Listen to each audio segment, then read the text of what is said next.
I've always wondered what the end of the world might look like. Now I know. It isn't quiet at all. It's a cacophony of las fire, roaring cannons, and the screams of the dying. The sky is torn open in a bleeding wound of impossible colors. The ground shudders under my feet, as if the very planet is afraid. In this last hour of our beloved fortress world, I'm standing in the ashes, trying to hold on to whatever scraps of hope remain. My name doesn't matter. I'm just a soldier of the Imperial Guard, one among millions. For as long as I can remember, my life has been duty and war on this cursed rock at the edge of hell. We were taught from childhood that this world was the bulwark holding back the darkness. We always said, Cadia stands. For 10,000 years it did. This planet endured countless invasions and black crusades, 12 of them, in fact. Cadia was the line in the sand that never failed. My own grandfather fought in the 12th Crusade and lived to tell the tale. He used to bounce me on his knee and describe how our people sent the despoiler running with his tail between his legs. We all grew up on those stories, believing with absolute certainty that as long as a single Cadian drew breath, this world would never fall. But now the 13th Black Crusade is here, and fate has decided to cash in all those promises.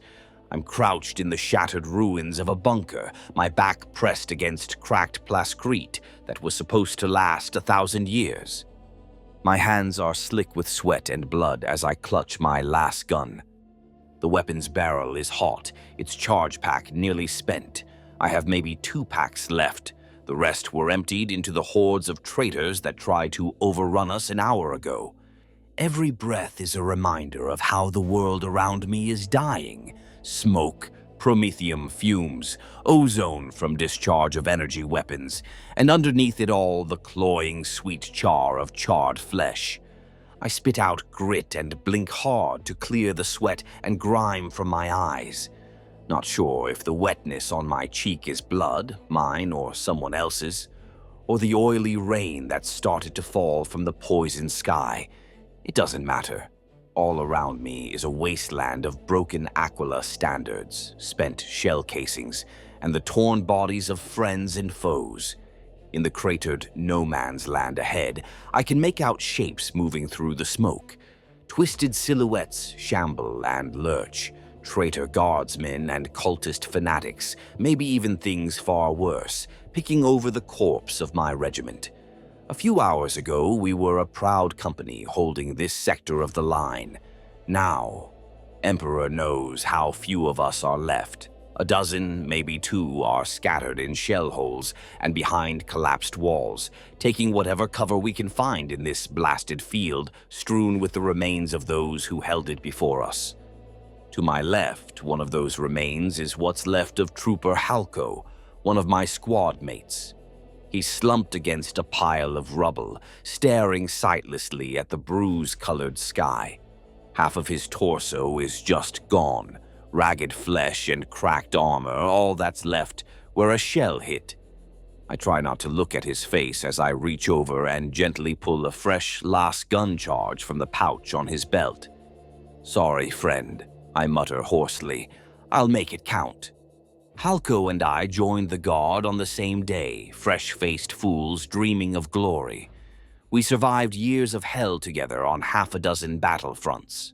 He used to joke that after we retired, we'd buy a farm on some quiet moon and grow cabbages. Cabbages, of all things. He hated vegetables. Throne, I'd give anything to hear that stupid joke one more time. I swallow hard and tuck his blood-smeared ident tags into my pocket. If by some miracle I get off this dying rock, I'll see they make it back to his family. It's the least I owe him. A little flicker of dark humor twists in my mind. At least Halko doesn't need those charge packs anymore. War is cruel like that, stealing what we need from those who no longer need it. I force the cynicism aside. No time for it now.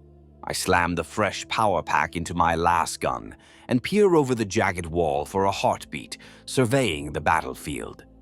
We Cadians have a saying, Cadia stands. We shouted it at every victory, every time we hurled the enemy back into the warp.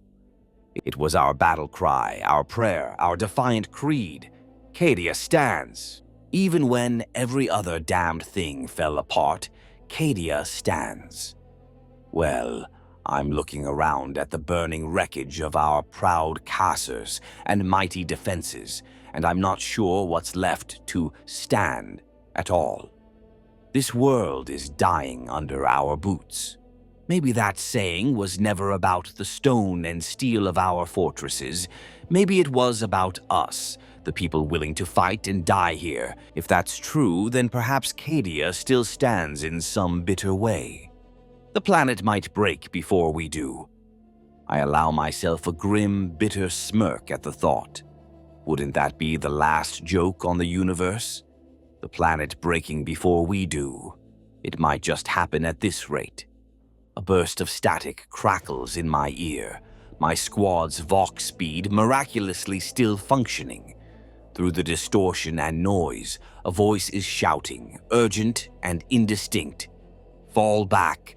All units, fall back to the pylons. Last stand at the pylons. My blood runs cold and hot at the same time. Fall back. Last stand. I fought long enough to know what those words really mean. We're out of time and out of options. Survive if you can, get clear if you can, but otherwise give the bastards hell until you can't anymore. I duck back down and glance around at the survivors nearby. Fall back order. Back to the field by the pylons. I shout, my voice raw and cracked. A few heads turn my way. Across a stretch of broken ground, I see Sergeant Vallis, face smeared with soot and blood, waving her arm, trying to rally whoever can still move. She hauls a wounded guardsman to his feet, practically carrying him. Others around her see the gesture and start pulling back, dragging the injured or supporting comrades as they go. It's time to move. My legs protest as I force myself upright. Every muscle in my body aches, battered by days of ceaseless fighting with barely any rest. I bite down and will some strength back into them. The Emperor's holy fury or sheer Cadian stubbornness. Whatever keeps me going, I'll take it. One step at a time. As I stumble backward from our demolished position, a bitter thought strikes me. How quickly fortunes turn. Not long ago, perhaps only this morning, we truly thought we might have cheated death. I recall it vividly. A new star had appeared in the sky at dawn, the accursed Blackstone fortress that has loomed over us through this entire war. When it finally unleashed its doomsday weapon, we all believed we were finished. I remember the moment the fortress fired, a beam of sickening, warp-fueled energy lancing down, and I remember not dying, by the Emperor's grace or some secret trick of the Mechanicus. That killing shot was somehow dissipated high in the atmosphere, bursting harmlessly into the clouds. For a heartbeat, we couldn't believe it. Then an exultant cheer went up across our lines. Somehow a miracle had saved us. We laughed and cried like lunatics, praising the God Emperor, thinking perhaps the worst was over. Cadia still lived. That hope didn't last long. Abaddon, the bastard, responded the only way he could, by throwing everything he had at us on the ground. Minutes later, the despoiler's forces redoubled their assault. The skies rained drop pods and landing craft, and the trenches became charnel houses once more. Whatever miracle had saved us from above could not save us from the hordes of heretics charging our lines. Our brief euphoria turned back to desperation in an eye blink. And now, with the very planet dying under our feet, that earlier triumph feels like it happened a lifetime ago. Before we can even reach the supposed safety of the pylon fields, the sky erupts in a blaze of hellish light. Daylight turns to actinic noon as a second sun ignites above. Instinct overrides thought. I hurl myself down behind a chunk of fallen concrete, dragging Corporal Dervin, the wounded man, leaning on me with me. "Down!" I manage to scream. An instant later, a titanic blast wave slams into us. It feels like a giant's fist pounding the earth. My ears are ringing, my vision goes white. I press my face into the dirt as the very air itself seems to roar. For a heartbeat, I think the Blackstone Fortress fired again, but this is worse. Peering upward, I see a colossal shape hurtling through the sky, trailing fire and black smoke like the hammer of an angry god. Emperor preserve us. It's a piece of the fortress. That bastard actually hurled the remains of his broken Blackstone Fortress at the planet. A mountain-sized slab of evil black stone comes screaming down out of the heavens, and there is nothing we can do about it. There's a silent, blinding flash on the far horizon as the fragment strikes home. A split second later, a thunderous, earth-shaking boom rolls over us. The ground bucks and heaves beneath me, tossing me like a rag doll against the concrete slab. I clutch Dervin and the rubble with white-knuckled fingers as a hot wind blasts over us, loaded with dust and debris. Even half a world away, the impact is catastrophic. I realize in that moment that Abaddon wasn't just trying to destroy us. He was trying to destroy Cadia itself. The continent that took the hit is half a planet distant, but the effects are rippling through the crust under our feet. With a low, awful groan, the ground begins to split. A massive fissure cracks the plains not a kilometer from where we lie, ripping across what used to be the rear area of our defenses. I watch in stunned horror as whole chunks of earth, wrecked tanks, shattered bunkers, and scores of bodies break loose and tumble into a newly formed abyss. From that jagged chasm spews a fountain of molten rock and flaming gas, geysering high into the ashen sky. The shockwave of superheated wind that follows is like the exhalation of hell itself, laden with ash, cinders, and the stench of sulfur and charred flesh. It scorches my lungs even from this distance. The sky, already bruised and bloodied by the warp, grows even darker with soot. For a few moments, I can only gape at the unfolding cataclysm. Entire cities, entire continents are being ripped apart in front of my eyes. My stomach churns with a sudden personal horror. Somewhere out there beyond the smoke and fire was the town where I was born, the fortress city where my parents lived. Casa Mirac, a proud casa on Cadia Secundus, now perhaps nothing but a sinking, shattered ruin. If my family had been sheltering in the underground bunkers there. Throne, they're likely gone. All of it is gone. A cold clarity fills me, numbing the panic. There's truly nothing left to defend, no home to go back to, no victory to win. Cadia itself is dying. All that's left is to save whoever can be saved and make the bastards pay for every life we can't. Emperor. Dervin is whimpering beside me. His eyes are shut tight, his lips moving in prayer. I clamp a filthy hand on his shoulder, partly to steady him, partly to steady myself.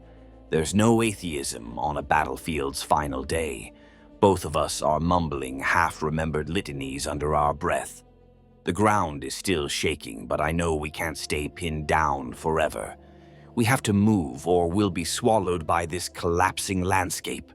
I force myself up, hauling Dervin with me.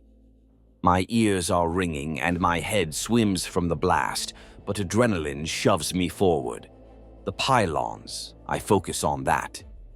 Up ahead, through the swirling dust, I can see the weird alien monoliths jutting from the ground, maybe a few hundred meters further. Those mysterious black obelisks have been silent guardians on Cadia for millennia. Rumor says they're the reason the warp storms haven't consumed us already. If anywhere is safe, if anywhere can be safe, it will be near them. All around, I catch glimpses of other survivors staggering toward the same destination. Our once orderly retreat turned into a desperate scramble. I see raw fear on soot-streaked faces, but also grim resolve. We're not broken yet. As long as we draw breath, Cadia, or what's left of it, stands. Not everyone can be saved, though. As Dervin and I limp away from the collapsing front line, I spot a fellow guardsman sprawled beside a shattered defense turret. The lower half of his body is gone, torn off by something, and he's clawing at the dirt, trying to pull himself along with bloody elbows. Emperor, help me. He's looking right at me. Even over the cacophony, I can hear him screaming, begging not to be left behind. His one remaining hand reaches out toward me, grasping at the air. Every instinct I have is to stop, to help him.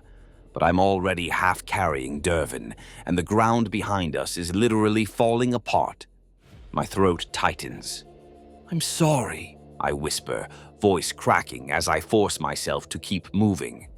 The agonized screams of that poor soldier chase me, cut off abruptly as the fissure's edge gives way beneath him. Emperor, forgive me. Each step I take feels like a knife in my heart, but I take it anyway. There is no other choice. At last, we reach the edge of the pylon field, a wide plain dotted with those towering obsidian columns. Up close, the pylons are even more imposing. Massive, silent monoliths covered in inscrutable runes, humming with a faint energy that sets my teeth on edge. Their presence in the chaos of battle is jarring. While everything around them burns or crumbles, the pylons stand unmoving, untouched, as if the apocalypse itself respects them. A few dozen guardsmen have already made it here, clustering in the shadows of the nearest pylons. Among them are Navy personnel, Medici staff, even a handful of wide-eyed civilians who must have been caught in the onslaught.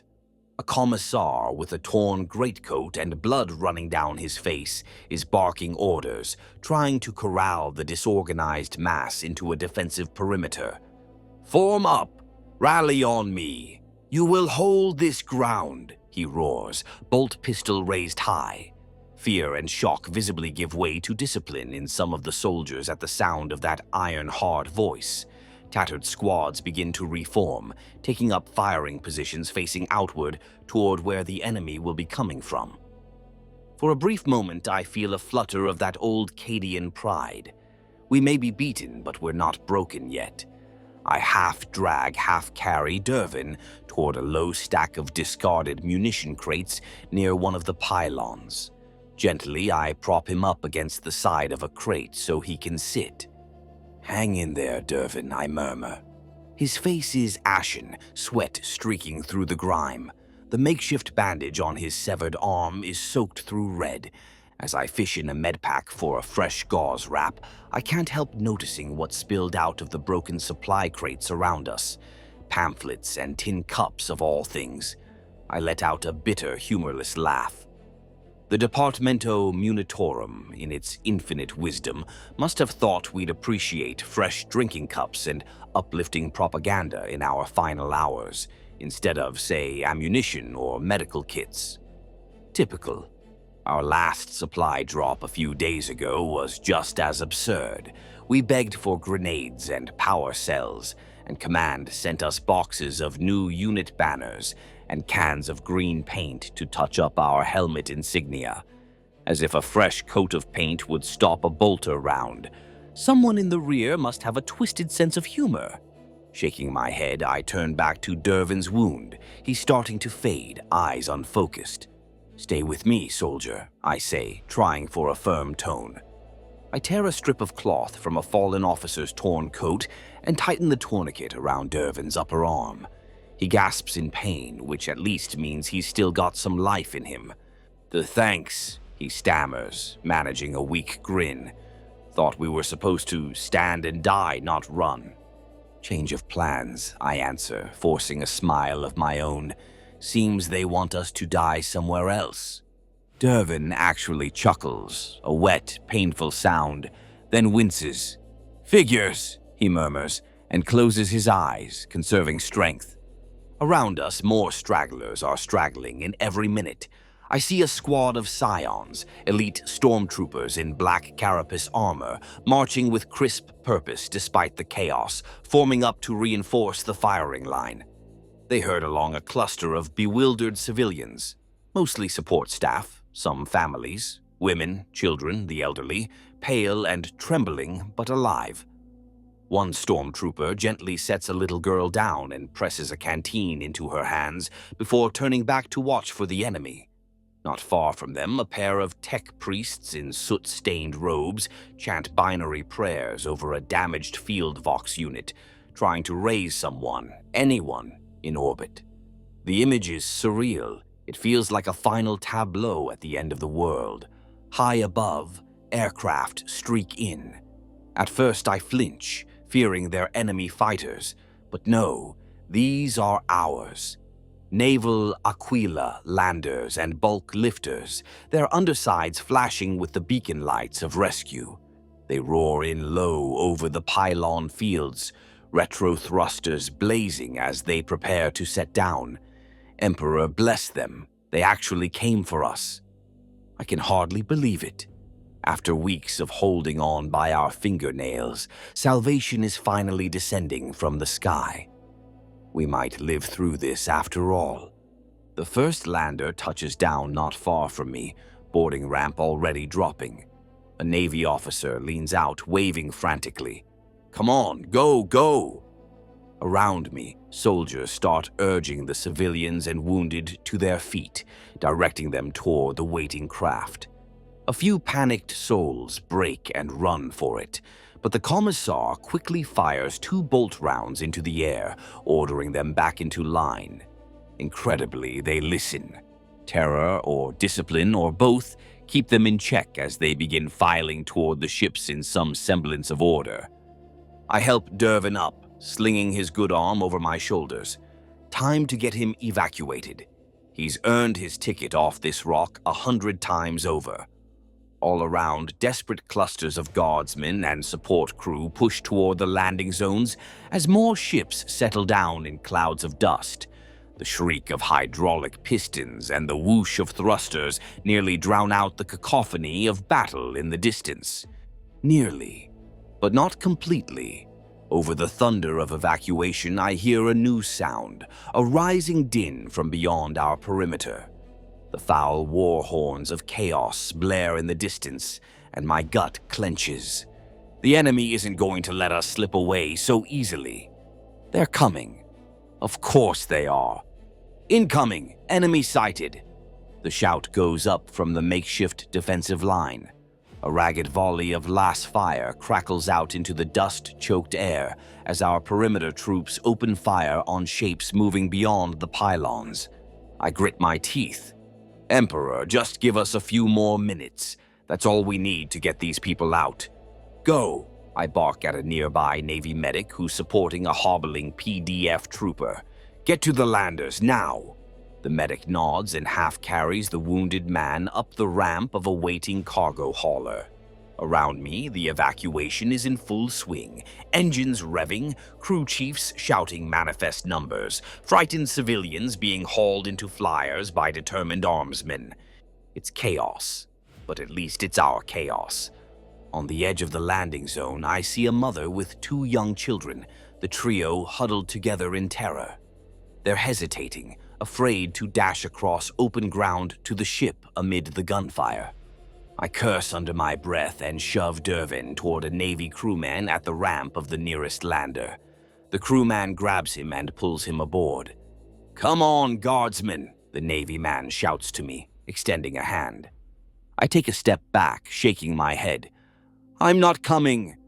"Get him out of here," I yell over the din, thumping my fist on the closing ramp.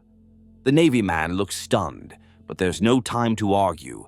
The engines are already whining as the pilot lifts off to avoid the incoming fire. Dervanen's stricken face appears for an instant in the closing hatchway. He raises his remaining hand in what might be farewell or protest, I'm not sure. Then the lander rises on roaring thrusters, kicking up clouds of dust as it claws for the sky.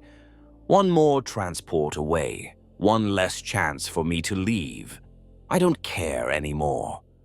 A strange calm settles over me as I turn from the departing craft and draw my lasgun to my shoulder.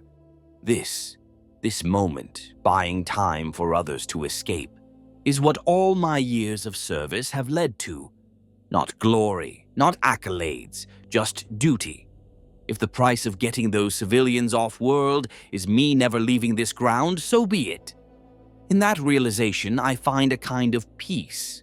My heart is hammering, but my hands are steady as I jog toward the perimeter, where a thin line of Guardsmen and a few Navy armsmen are grimly holding back the tide. I spare a glance upward at the evacuation ships lifting away one after another, laden with the lucky few. At least a handful of innocents will escape this nightmare. They will carry the memory of this day with them, of those of us who fought and fell so that others could live. Maybe they'll tell our story. Maybe we'll be more than just ashes and forgotten names. The thought gives me strength. I reach the firing line and drop into a crater next to a guardsman, frantically swapping power packs on his rifle. "Thought you were getting on that ship," he shouts over the noise, giving me a crazed grin. "Had a change of heart," I shout back, snapping my lasgun to my shoulder. In truth, my heart has never been more certain. I didn't fight this war for medals or even out of hatred for the enemy. I fought for each other, for the people beside me, for the people behind us, for that mother and her kids on that transport. They will live because we stand and die. There is no more noble cause as far as I'm concerned. My brief reverie is shattered by the crump of an explosion. Enemy mortar shells begin raining down among the pylons, sending showers of dirt and shrapnel. A blast throws two men behind me off their feet, torn apart by jagged metal. I flinch as a shard of hot iron ricochets off the pylon to my right. We return fire blindly into the dust, some of us still evacuating, others covering their retreat. The shriek of shells and the crack of las guns merge into a single horrific din. Through the swirling haze, shapes emerge. Here they come. Traitor guardsmen in tattered flak armor, faces twisted with hatred and insanity, rush forward, firing wildly. Behind them lumber grotesque mutants and warp-spawned beasts, and weaving between are the lithe, dark forms of Chaos Space Marines in Baroque black power armor. My stomach turns at the sight of those giants bearing the Eye of the Despoiler on their pauldrons, once human Astartes who've sold their souls to darkness. They bellow blasphemous war cries and open up with bolt guns, the distinctive thud, thud, thud of their shots, adding to the chaos. "Hold the line," someone screams. A few voices shout back in defiance, and we pour disciplined lass fire into the oncoming horde. Red lass bolts stitch across the front ranks of cultists, scything down a dozen, then 2 dozen. But still they come, scrambling over the bodies of the fallen, howling praise to their dark gods or simply screaming in frenzied bloodlust. To my right, a heavy bolter team opens up with a reverberating "Burt," its tracer rounds lacing into a knot of traitors. The explosive rounds tear apart a whole swath of them. Gore sprays and limbs fly. A ragged cheer goes up from a few of us at the sight of heretics being blasted to mist. The gun's 2 crewmen snarl curses as they swivel the barrel toward an incoming pack of twisted mutants on our left flank. "Target the big one," I shout to them, adding my own lass fire. A hulking mutant, twice the height of a man with bulging arms ending in scythe-like claws, reels as our concentrated shots burn into its chest. It crashes down, thrashing, and the heavy bolter finishes it off with a merciful burst. A momentary lull, just a heartbeat. Through the acrid smoke, I catch sight of one of the enemy champions stepping forward. Clad in midnight black power armor trimmed with spiked brass, A towering Chaos Space Marine raises his chainsword and points it at us. I can just make out the horned visage painted on his helmet and the snarling maw of the Eye of Terror on his shoulder guard. With a roar, he charges, and a few of his traitorous brethren surge behind him. "Incoming Astartes!" I yell, though it's obvious to all. We focus fire on the lead traitor Marine. Last bolts ricochet off his ancient ceramite plating, leaving only scorched pockmarks. The heavy bolter team pivots desperately and lets loose. A stream of heavy rounds impacts the Chaos Marine. One explodes against his knee, another on his breastplate. He staggers, nearly falling. Nearly. With monstrous resilience, the traitor keeps coming, firing his bolt pistol.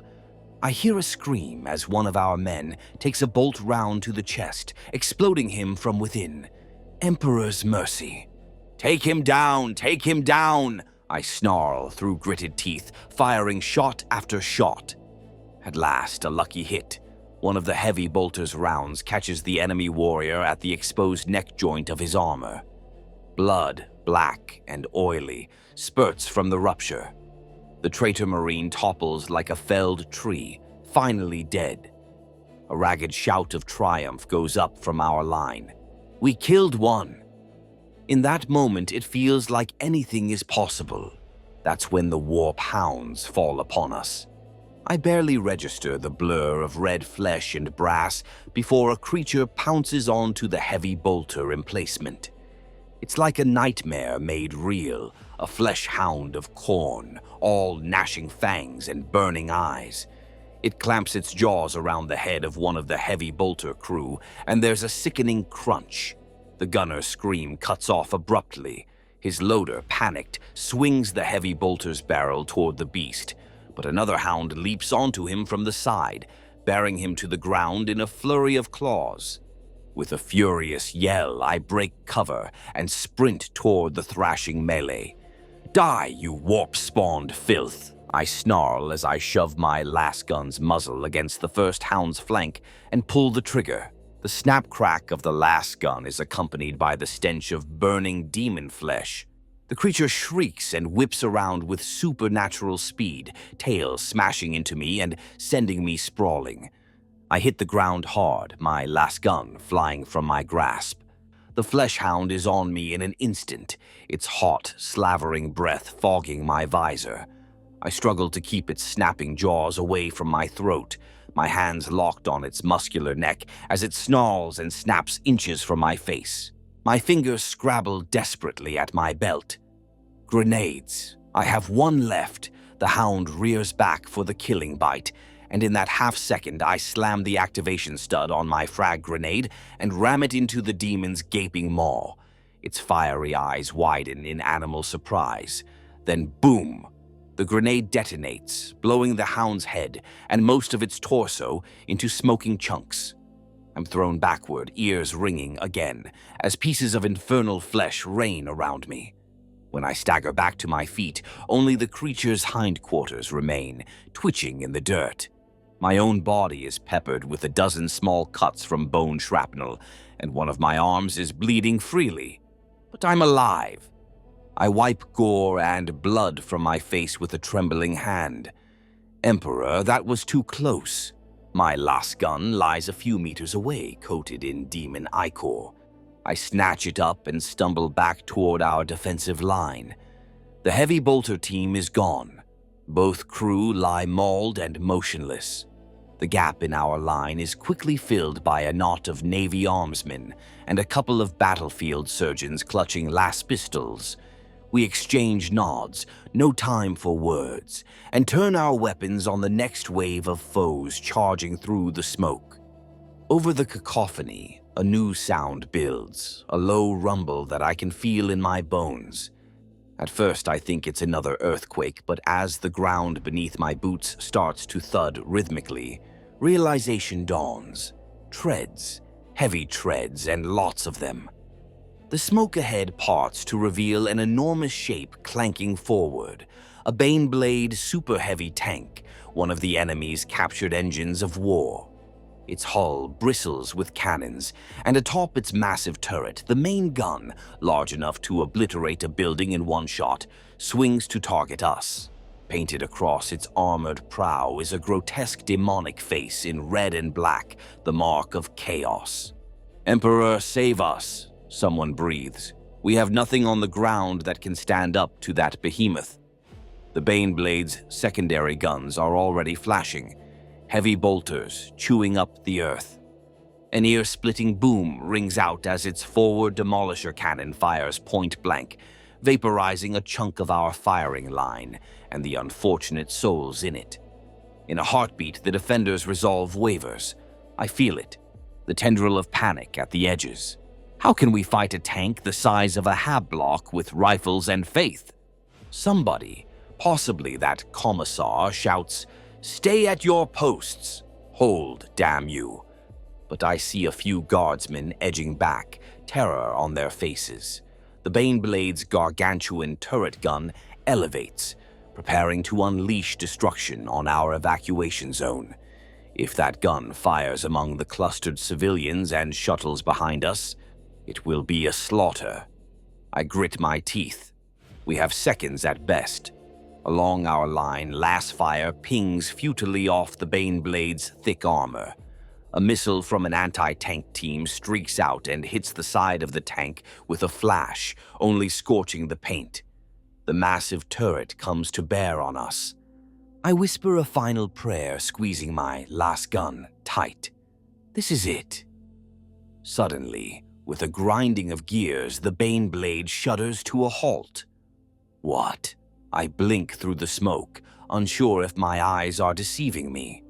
The tank's engines rev loudly, as if struggling. Then, in a move that leaves me and everyone else utterly astonished, the Baneblade's enormous turret begins to turn, not toward us, but away.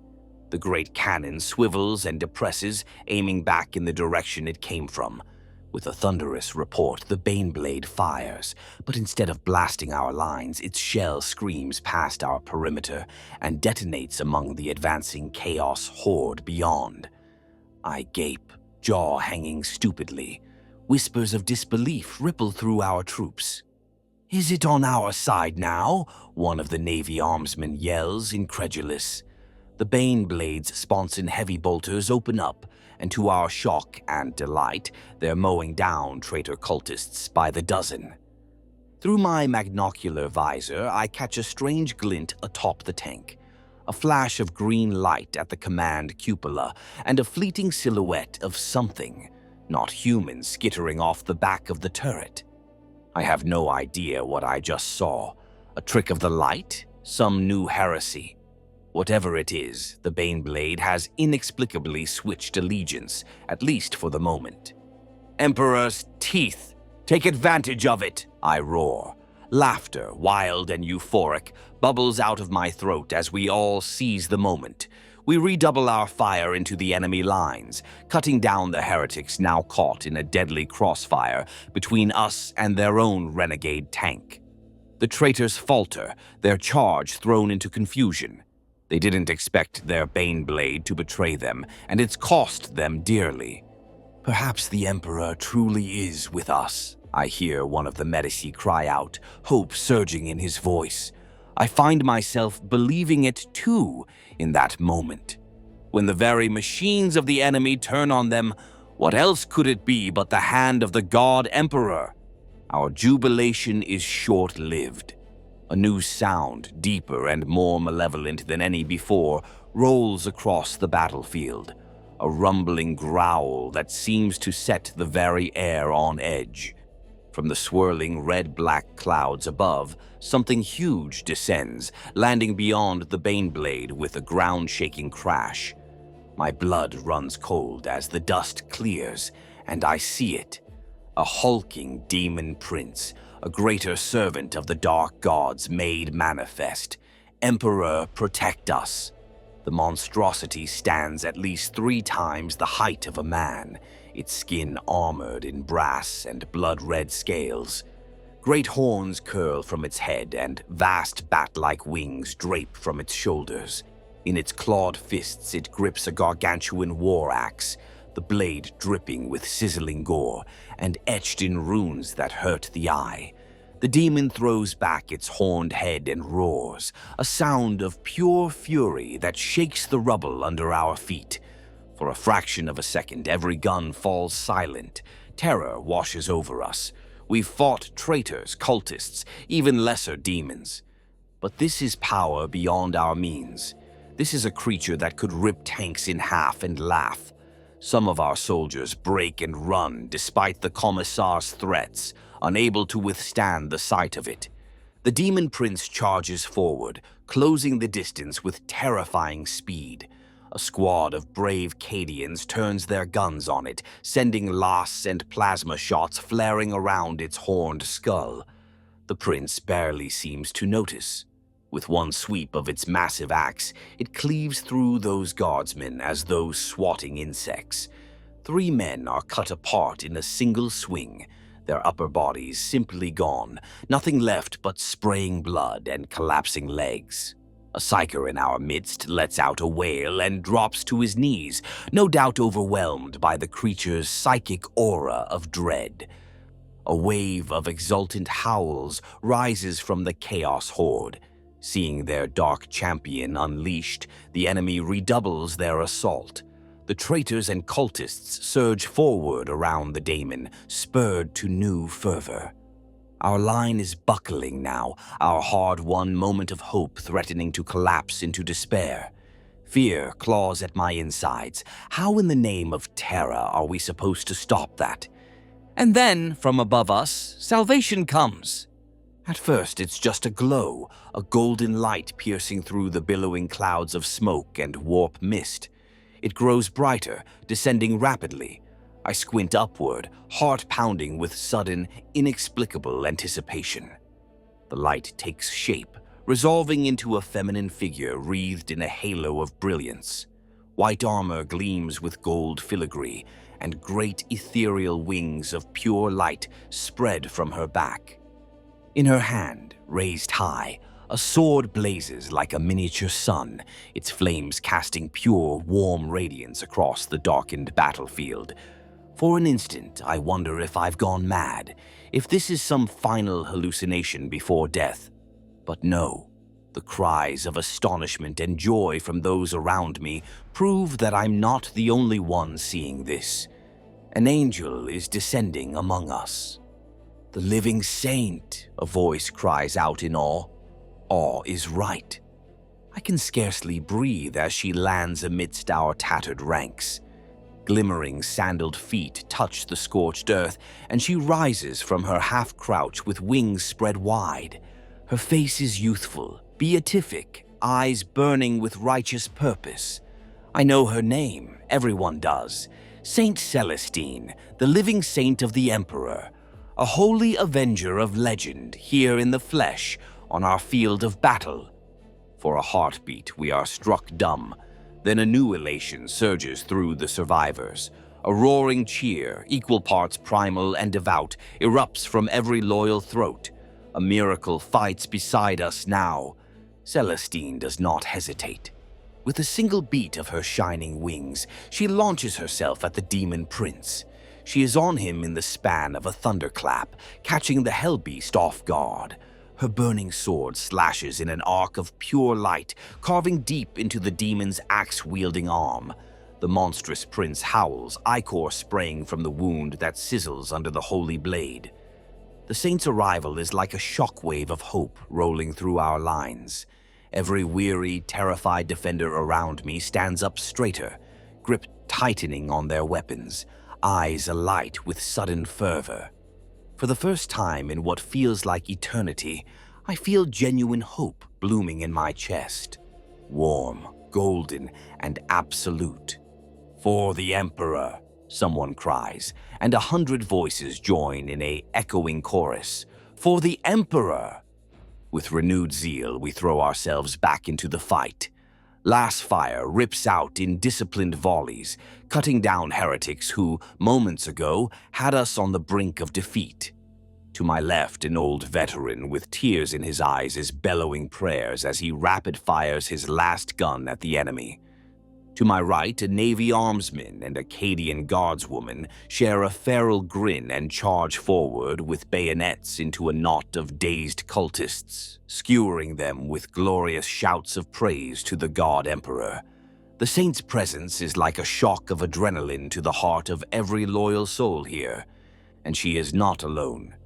In her blazing wake, dropships bearing the red fleur-de-lis of the Adepta Sororitas scream down to the earth.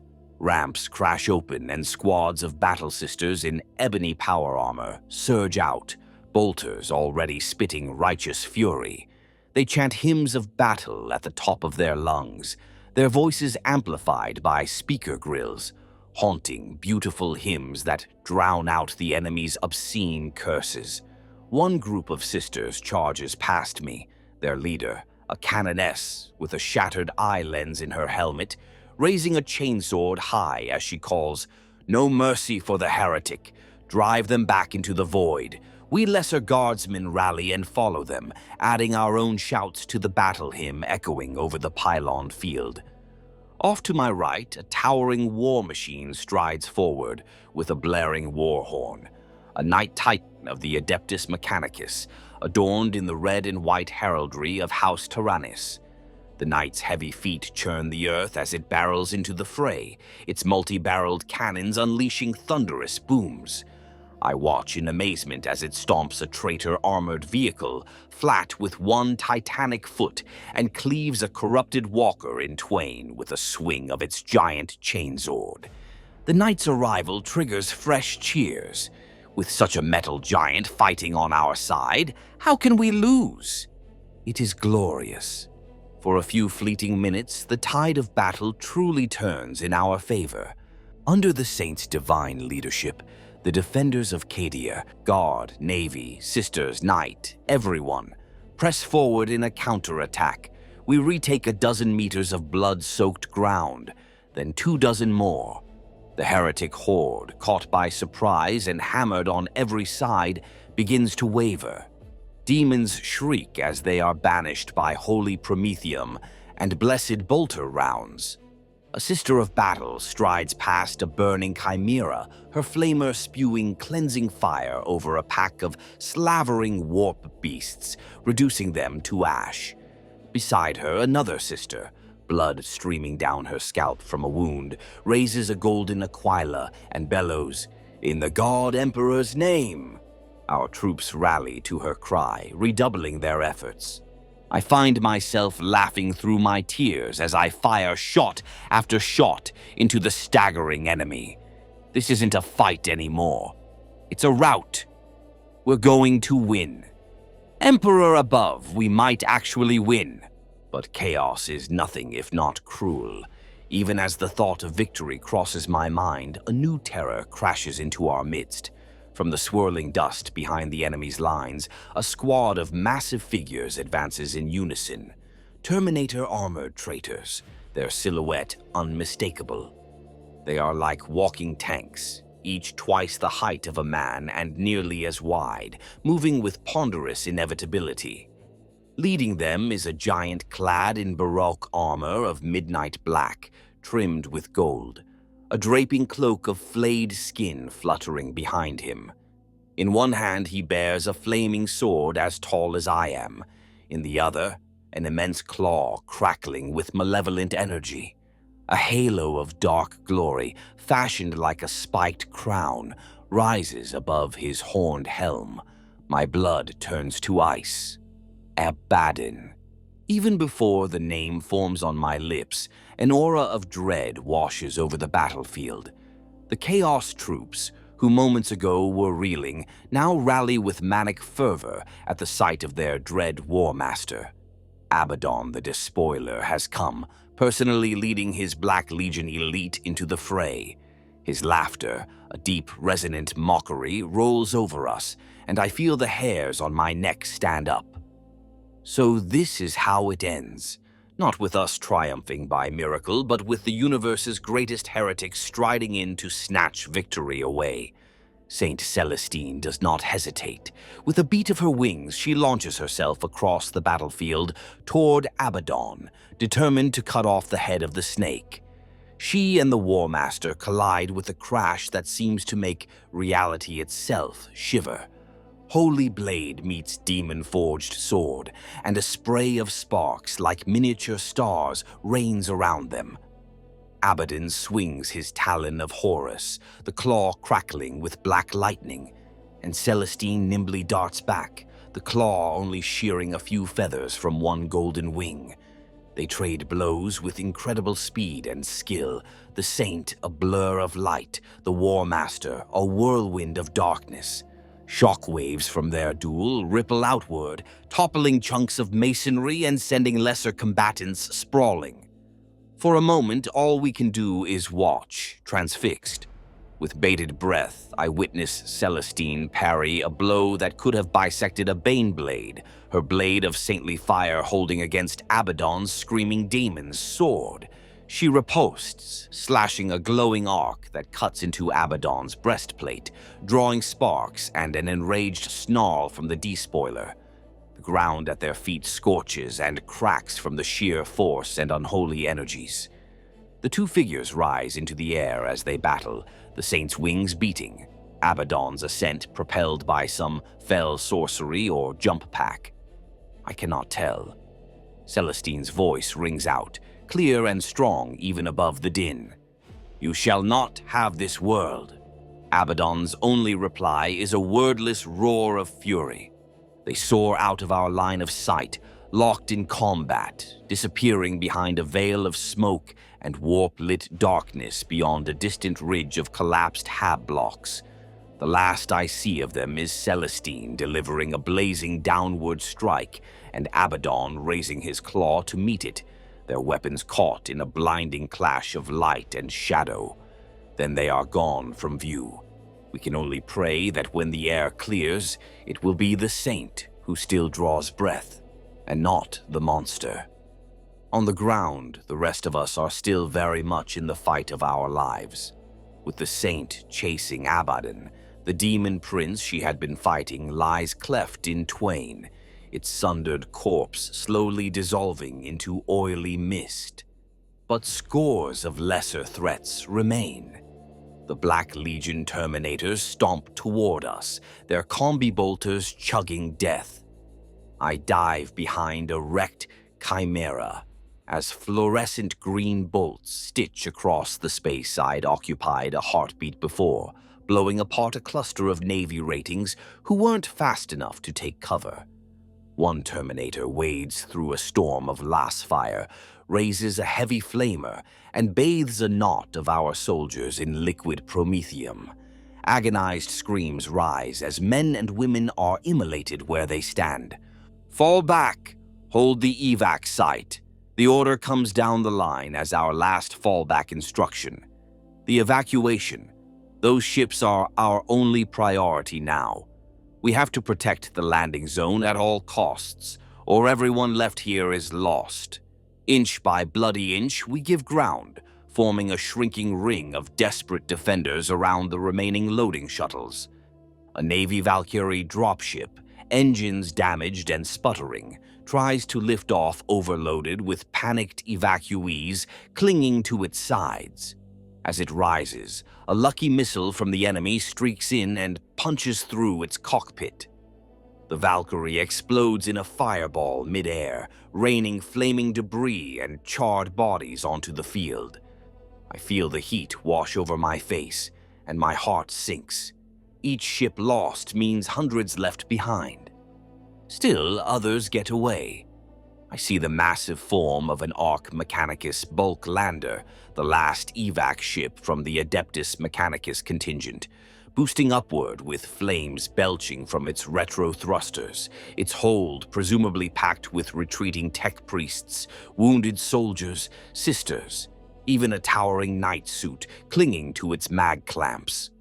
Emperor willing, it will break orbit safely. Our perimeter grows ever tighter.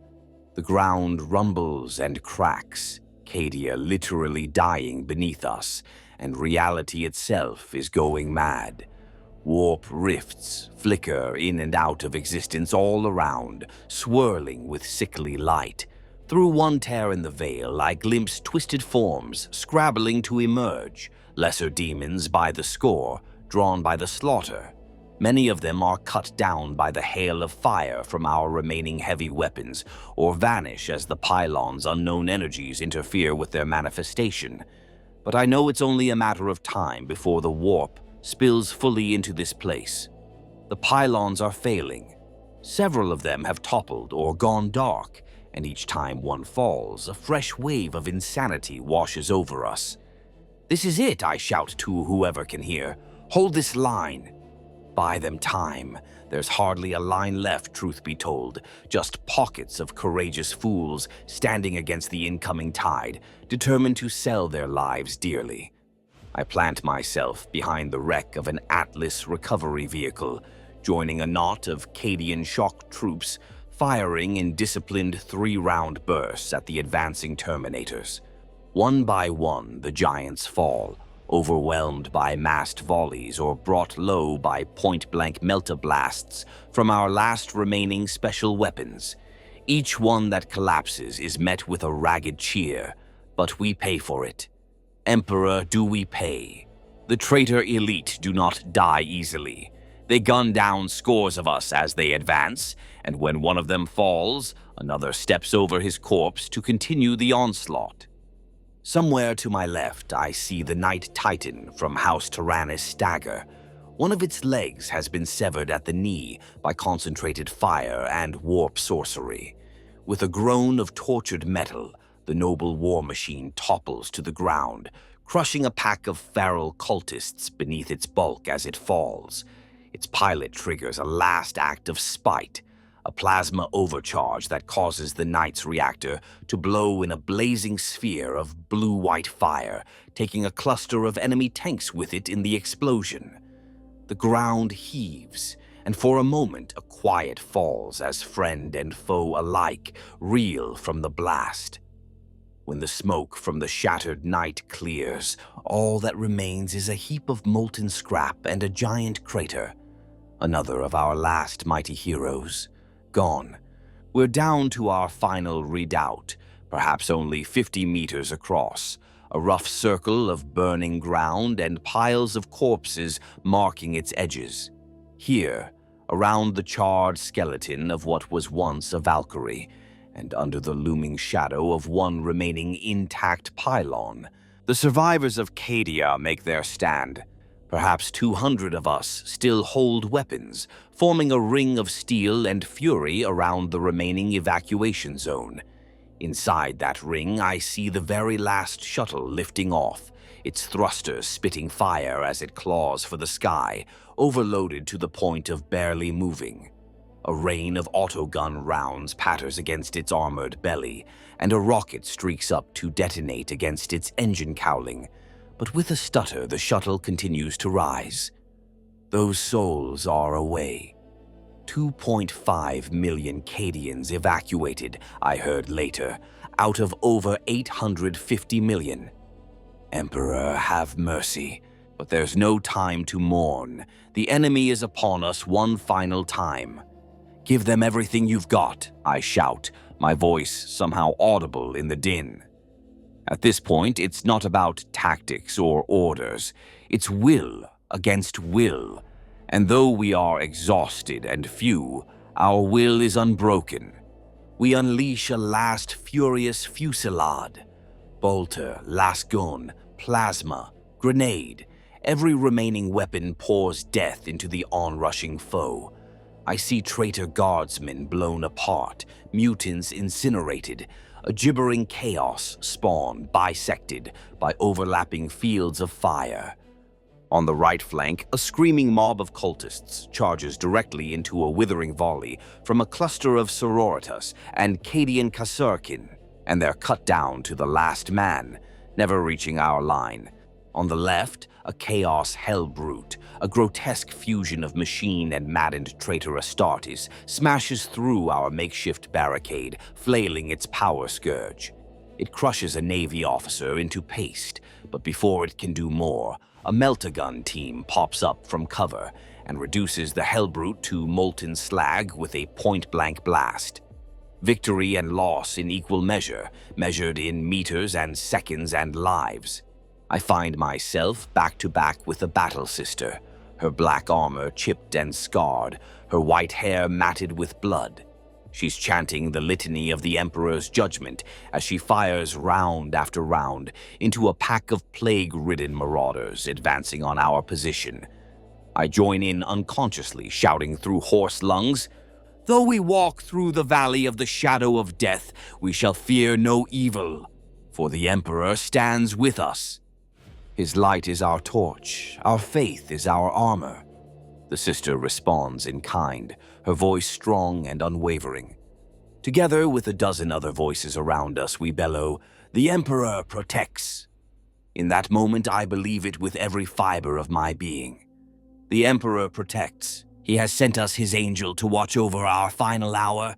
He has given us the strength to endure this long. If this is to be our end, we will make it an end worthy of legend. The ground shudders violently once more, another tectonic spasm tearing through the dying planet. I stagger, nearly falling, but catch myself on the sister's shoulder. She gives me a curt nod of thanks, or maybe farewell, or both, as she slams a fresh magazine into her bolter. The pylons around us are finally succumbing, one of the great monoliths cracked by the earlier bombardment, and the shifting earth tilts and comes crashing down with a sound like the world itself groaning in pain. A gust of wind and debris washes over us as the pylon hits the ground, shattering into black shards. I have to squint against the sudden flare of unnatural light.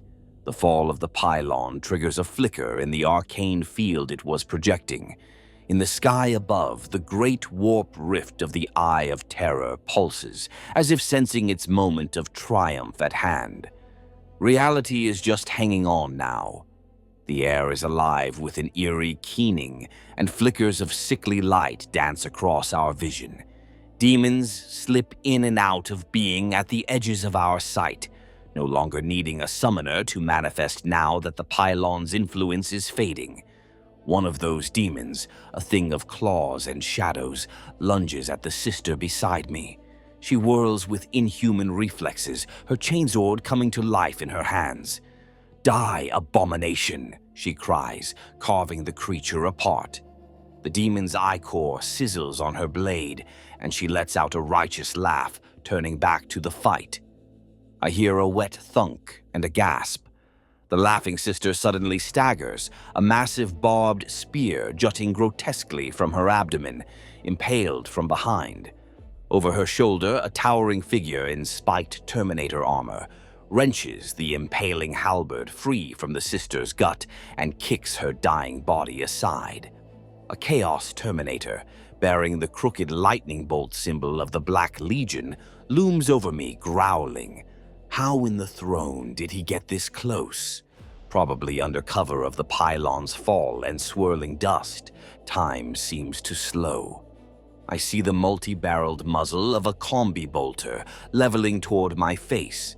I'm dimly aware of others shouting, of flashes as nearby las guns pepper the traitor's thick armor, to no effect. My own las gun is empty. I realize I fired my last shot moments ago. I start to raise it anyway, like a club, even though I know it will be too late. A booming report and a bloom of blue light erupt from my left. The Terminator's helmet blossoms into molten slag as a shot from a plasma gun takes him square in the head. The huge armored form topples backward with a crash, smoke rising from the stump of his neck. I whip my head around to see who saved me. A young Militarum Tempestus trooper lowers his smoking plasma gun and gives me a sharp, respectful nod. I nod back, stunned but grateful. In battle, there's no time for thanks beyond that, and no time to breathe. There are only a handful of us left standing now in this immediate area, perhaps 30 or 40, forming a ragged half-circle around the final evacuation point, now empty. Every shuttle that could launch is gone, leaving only scorch marks and a few pitiful stragglers who didn't make it aboard. We survivors close ranks, shoulder to shoulder. Sisters of battle, Cadian shock troops, a few remaining stormtroopers, Navy armsmen, even a couple of tech priests who have drawn bizarre-looking pistols. All of us make this last stand together. The Chaos forces surround us, a sea of lunatics and monsters, keeping a wary distance now, waiting to pounce. In their foul faces, I see a mix of rage and... is that fear? Yes. They've been made to bleed for every inch, and they know as well as we do that we'll not go quietly. Cadia may be broken, but her spirit still fights. For a moment in the lull, there is an uncanny quiet. Just the crackle of fires, the distant thunder of the collapsing world, and the buzzing static of the warp in the air. My breathing is harsh in my ears. I glance upward one last time. The skies are a nightmare of swirling warp storm clouds shot through with sickly greens and purples. The halo of the Eye of Terror yawns above, larger than I've ever seen it, like the lidless eye of some malevolent god finally turning its gaze fully upon us. Tendrils of unnatural lightning fork across the heavens without a sound. It's as if the cosmos itself is holding its breath for the final cut. Fear tries to well up inside me, to die here, now, at the very end and utterly alone. The thought terrifies me like nothing before. My hands tremble around the grip of my useless las gun. Steady, I tell myself. I've made my choice. This is where I'm meant to be. My mind drifts for an instant, seeking solace in memory. I picture my sister's face. She's out there somewhere in the galaxy, serving in another guard regiment on a distant front. We promised each other once that we'd share a drink and our war stories when all this was over. A lump rises in my throat. I'm sorry, sis. Looks like I won't be keeping that promise. If by some miracle news of this last stand reaches you, I hope you'll remember me. I hope you'll know I fought to the very end for our home. I suck in a breath and straighten up. Whatever comes, I will meet it on my feet.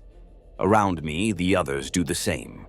A sister's hospitaller, her white novice medicai's robe caked in blood, limps into our circle, tossing aside a broken auto pistol and drawing a long sacramental knife. A burly Navy bosun next to her hefts a dented shot cannon, muttering a curse on the heretics.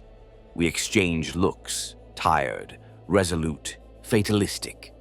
Across the ring of our final redoubt, the seething mass of enemies parts, and a figure strides forward. It's one of the traitor officers, wearing the flayed coat of an Imperial commissar as a grotesque cape.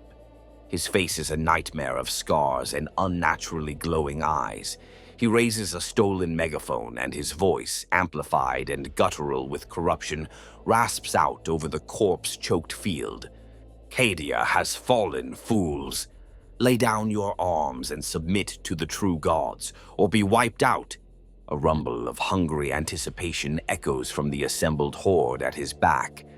The heretic wants our surrender. I feel a hot spark of anger flare in my chest. Surrender? After all this? After seeing my world literally break apart under my feet? After witnessing comrades and family give everything? After fighting to my last breath to save others?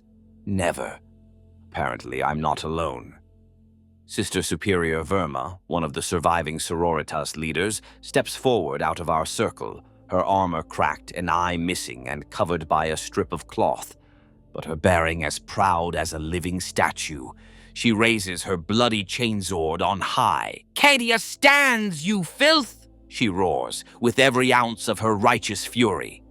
Her shout is taken up by every one of us, a defiant chorus that transcends language, faction, origin, everything. Cadia stands. It's not an assertion of fact. It can't be, not when molten lava is literally bubbling up from the ground not far away, and great rents have split our planet's continents. It's something greater, a statement that our spirit stands unbroken, unbendable, even if our world is dying. A final refusal. The traitor officer snarls and raises his powered sword, giving the signal for the final slaughter. Then die with it, idiots! Blood for the blood god! He howls.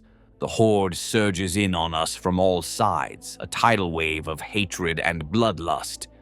For the Emperor! I bellow one last time, my voice raw but strong. Around me, a thunderous cry rises. For the Emperor! Our guns bark and flash, cutting down dozens as they charge, but it's not enough to stop the momentum. Within seconds, they're upon us. What follows is a blur of hand-to-hand combat, too chaotic to truly describe. I fire my lass gun point-blank into the face of a frothing cultist as he swings a rusty cleaver at me, burning out his eyes and dropping him at my feet. A traitor guardsman tackles me, smashing the butt of his rifle into my shoulder. I feel something crack, but adrenaline masks the pain. I ram my own rifle's bayonet up under his chin and out the back of his skull. He goes limp, and I yank my blade free in a spray of blood. To my left, the Hospitaller novice is on her knees, her knife buried in the neck of a gigantic mutant, even as it sinks a hooked blade into her belly. She's coughing blood, but still snarling prayers of absolution as the life leaves her eyes. To my right, Bosun Renko from the Navy swings his shotgun like a club, caving in the skull of a marauding cultist, only to be impaled from behind by a traitor bayonet. He falls with a strangled cry. It's absolute bloody mayhem, and we are being overwhelmed. I know it, but somehow the fear is gone now. In its place is a sort of grim exaltation. If this is where I die, I'll make it count. Emperor, guide my hand. A twisted, red-skinned demon with a snarling, hound-like visage barrels toward me, drawn by the scent of my soul. I sidestep its lunging claws and slam the butt of my last gun into its fanged maw with a satisfying crunch. The creature reels, and I empty my weapon's last shots into its chest. It dissolves into foul vapor at my feet, banished back to whatever hell it crawled from. Before I can even catch my breath, a hulking traitor in makeshift armor plates and swinging a chain axe charges me with a howl. I parry his first wild axe swing with my weapon, the impact numbing my arms. The axe's revving teeth bite into the stock of my last gun, tearing it from my hands and rendering the rifle useless. The madman grins at me through a skull-like rebreather, thinking me disarmed and done. With a roar, I lunge forward, drawing my long Cadian combat knife from my boot. We collide, and somehow I drive the blade up under his chin, the point punching through the top of his skull. His eyes roll back and he collapses, nearly dragging me down with him. I yank my knife free, just in time to duck a swipe from another heretic right behind him. All around me, I see my comrades falling one by one. The tech priests have both been torn apart by a pack of gibbering daemonettes. A few meters away, Sister Superior Verma stands amid a pile of slaughtered foes, her armor covered in gore. She's missing an arm, but still swinging her chainsword one-handed, warding off 4 remaining attackers that circle her like wild dogs. Even as I watch, one thrusts a spear into her side, finding a gap in her cuirass. She staggers, and the others pile on her with hateful glee. With a final defiant scream, Verma triggers a grenade at her belt. The blast sends her killers and chunks of the heroic sister every which way. A fitting death for a daughter of the Emperor, taking as many of the enemy with her as possible. It's down to me and perhaps a literal handful of others now, fighting back to back in a small knot. The Commissar, the same scarred man who held us together at the pylon field, still lives, astonishingly. He has a deep cut across his brow and his uniform is in tatters, but he's laying about with his chainsword, shouting condemnation and fury with every stroke. "In the name of the Emperor, die, heretics!" he thunders as he eviscerates a lunging mutant. At his side fights a Black Templar Space Marine, one of the few Astartes who made it to the very end with us. The Marine's left pauldron is missing and his helmet gone, revealing a craggy, hate-filled face. He's on his last legs, but still a terrifying foe, swinging a combat blade the size of a sword in one hand and firing a bolt pistol in the other. A snarling berserker in Baroque armor charges him, and the two crash together in a duel to the death that I can't see the end of as I'm forced to turn and deal with my own foe. A Chaos Cult champion, shirtless, muscles swollen with dark blessings, skin carved with unholy symbols, charges at me with a chain wrapped around his fists. He swings the weighted end and it smashes into my side, knocking the wind out of me and sending me to my knees. The cultist lunges, wrapping the chain around my neck, squeezing. I gasp, seeing stars, scrabbling at the blood-crusted links digging into my throat.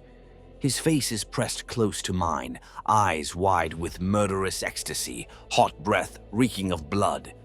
With the last strength in my body, I jam my knife upward into his gut and viciously twist. He jerks back, the chain loosening as he howls in pain. I suck in a ragged breath and use it to scream as I throw myself at him, tackling him to the ground. We roll in the blood-soaked mud, exchanging blows. Somehow I end up astride him, my knife embedded under his ribcage. I press down with all my weight, forcing the blade up into his black heart. He shudders and finally lies still. I topple off of him, chest heaving. I can barely rise. My body is broken. Blood is pouring from a gash in my hip I don't even remember receiving. I look around through hazy vision. I'm alone. Emperor, is anyone else still alive around me? There, two figures still stand a short distance away, encircled by foes, the Commissar and the Templar Marine. I watch as the Black Templar impales the last World-Eater Berserker on his combat blade, even as two cultists hack and stab at the Marine's back. With a final roar, the Astartes flings off his attackers, but he's dying on his feet. Blood pours from dozens of rents in his armor. He takes one faltering step, then another, then collapses to his knees. A howling cultist takes his head off with a rusty axe, and the Son of Dawn falls at last. Emperor, grant him rest. The Commissar is the last. A ring of heretics circle the grim officer, wary after seeing so many of their number cut down. He's swaying on his feet, his chainsword sparking on the ground from one limp arm, bolt pistol empty in his other hand. But he remains defiant, one booted foot braced on the corpse of a traitor he's just slain. Come on, then, he spits at the cravens surrounding him. Come face your deaths, scum. Cadia stands, the Imperium stands, you've won nothing. His voice is a ragged shout in the sudden lull. Somehow, over the infernal noise of the collapsing world and the snarls of demons, that last cry echoes. Cadia stands. I cough wetly, tasting blood on my tongue, and struggle to my knees. I want to shout in agreement, to add my voice one last time, but I can barely make a sound. The Commissar catches sight of me out of the corner of his eye. He nods once, perhaps the first and only gesture of respect I'd ever seen from him, and I nod back. In that moment, two survivors of Cadia share a silent understanding. We did all we could. The enemy horde converges on the Commissar with a furious roar, burying him in a tide of bodies and swinging weapons. I lose sight of the man beneath the sheer number of them piling on.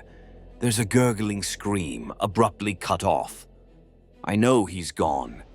A strange tranquility settles over me. I realize I am now, as far as I can tell, the only loyal soldier left standing, or rather, kneeling at the very end of Cadia, the last guardian at the gate. Figures approach me slowly, weapons ready but eyes cautious. They must wonder if I have any fight left. I cough and weakly push myself up to my feet. My last gun is gone lost in the mud. My knife is somehow still clutched in my right hand, coated in gore. Blood streams into my left eye from a scalp wound, half blinding me. I sway, hardly able to remain upright. A traitor guardsman steps forward, a scarred woman with a vicious sneer, raising her rifle at my head. Behind her, a hulking mutant licks its fanged lips in anticipation of the kill. 2 more heretics fan out to my sides, ready to butcher me. So 4 of them, perhaps, for 1 of me. Almost funny, really. My eyes flicker upward one last time. The evacuation ships are gone, fled into the void. High above, Cadia's sky is ripping apart. The great warp rift, the cicatrix maledictum, I realize dimly, is yawning wider, like a crimson maw that's swallowed half the stars. The ground beneath me trembles and cracks. The pylons have all fallen now, and with them the last protections holding back the immaterium. In the distance, molten fire from the planet's mantle gushes high into the tortured sky. The end isn't just near, it's here. Cadia is finished. I feel strangely calm. Fear has long since burned out of me, leaving only resolve. If this is how it ends, so be it. They will remember that we stood to the last. Time seems to slow. I see the scarred traitor woman's finger tightening on her trigger as she takes aim at my face. Behind her, the mutant is already lunging forward, a rusted machete raised high to cut me down. The other 2 are closing in from my flanks. I have no rifle, no grenades, nothing left, except one. With a ragged, broken smile, I reach down to my belt with my left hand. My fingers close around a small metal handle, the release lever of the demolition charge I recovered earlier. A blood-slick thumb flips the cap open.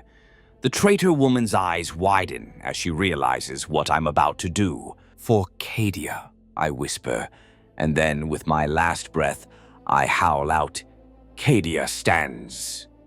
I yank the detonator's trigger. There's a blinding flash, a searing wave of heat, a deafening crack. Then nothing but blessed silence and endless night. Cadia broke, but the guard never did.